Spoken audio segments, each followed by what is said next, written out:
Lately, I've really come to realize that there's two commodities in this world that are the most valuable, and that is space and time. Recently, I built a dust collection shed that's adjacent to my garage with the idea that I would recoup some of the space in my garage to be able to add, well, really more tools. There is a full video of this build on my channel that you can check out.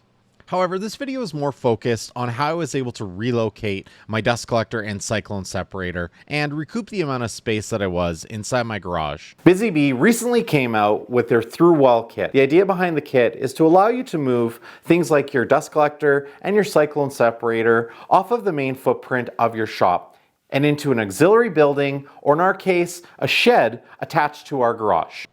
Another great instance for using a through-wall kit like this might be if you have some sort of utility room attached to your garage, or if you're building an enclosed room specifically for the dust collector to cut down noise. This is also a great opportunity for us to clean up and really just make the space a little bit more usable on this side of our garage, getting rid of some of the old PVC dust collection that we had used over the years. If you're doing this in an auxiliary building or some sort of room adjacent inside your garage, you won't have to go through a lot of these same steps. But for us, we want to make sure that we lined up perfectly where the hole was going to be drilled through the side of the garage into the shed. So we took the measurement on the inside and the outside walls to make sure that we were in the exact right spot that we needed to be able to drill through and make sure that we were lining up right perfectly in between those studs. Most people say measure twice, cut once. We measured 10 times and drilled once. It's all about the right tool for the job, and for installing the through-wall kit, you will need to use a hole saw. I started by using a pilot bit, and you can see how long this is. And what I did was I set a ring on top of the drill bit, and the idea is if I'm perfectly straight, this ring will stay towards the center. If I'm not, it'll slide towards the front of the drill bit or towards the drill itself. Having this pilot hole allows you to get as close to meeting in the middle as possible. I have to go through the outside of the house as well as through the inside because the hole saw really isn't long enough to be able to do this in one shot.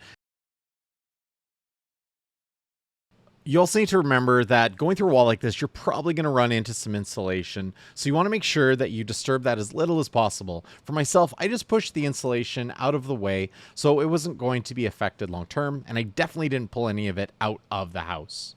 It was a little cold still, so remember when you are cutting things like siding, it does have the tendency to chip. So make sure that you just take your time when you're sawing through it so you don't chip out too much. The flange will cover some of this, but just be careful when you're doing things like this. As you see, I did have one small chip, but it could have been a lot worse if I would have forced the bit. Well, kids, there's no turning back now. I did do a 4.5-inch hole, which was the wrong side, which probably was a little bit overkill. Sure was. But the reason I did that is I wanted to make sure I had enough room to be able to get all the way through, just in case I wasn't perfectly straight up and down. I'm going to align the through wall kit and roughly mark it out from the other side so I'm able to cut it to the exact length and attach to the other side on the outside of the house. I will mark this directly off the flush surface of the house, and when I go inside and actually make my cut over at the miter saw, I'll be adding 1/2 inch to it so there's enough space underneath the flange for this to attach properly. This through wall kit is pretty cool, and I will leave a link for it below. It was really easy to work with, and of course, cut just with regular woodworking tools.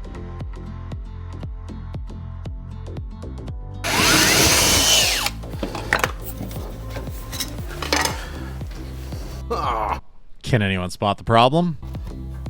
That's gonna be really tough to do. So you can see what I mean here with my holes, how close they are to the edge. So again, I should have actually done, probably just maybe a 3 7/8 or 3¼ inch hole for this to go through. So definitely take a lesson from me and make sure you get the right size hole saw. Like I had stated, a 3 7/8 or 3 3/4 would be a perfect size for this. The kit does come with your drywall anchors and screws to be able to mount this. Plastic anchors are plastic, so use a screwdriver. Don't try and muscle them through with a drill.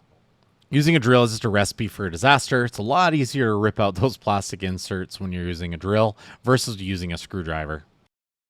On the outside, I did use weatherproof deck screws. And truly, that's it. The installation of this is super straightforward. The area that you definitely want to spend the time on is your setup and measurement to make sure that your hole is going to be drilled in the right spot, especially if you're going through the side of your house. To keep things simple for you, I did add a list of all the parts that I use in this installation, including a through-all kit from Busy Bee.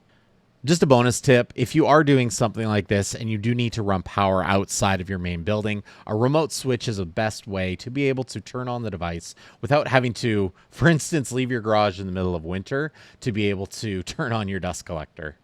If you have questions about this build, feel free to ask down in the comments below. Otherwise, thanks for checking out this video, and thanks to Busy Bee for supporting content like this.